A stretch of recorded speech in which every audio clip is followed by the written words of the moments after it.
Welcome to the Slop Temple. We pray this video helps. You begin by confirming the obvious but necessary items.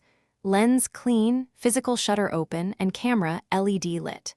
Next, open settings and go to privacy, then camera to make sure apps are allowed.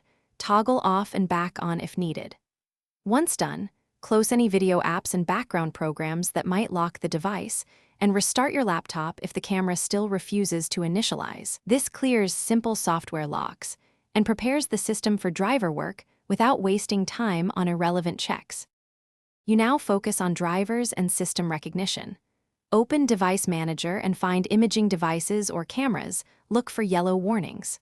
Right-click the camera, choose Update Driver first. If that fails, try roll back to a previous driver or uninstall device and then restart the laptop so Windows reinstalls. After reboot, open the camera app to verify. If the built-in camera still fails, plug in a USB webcam to confirm whether the issue is hardware or software, which guides the next steps. You finish by checking firmware and hardware controls, reboot into BIOS or UEFI, and verify the integrated camera is enabled. Disable then re-enable if uncertain. Make sure Windows updates and the laptop maker's camera firmware or utility are installed. Those can fix compatibility bugs.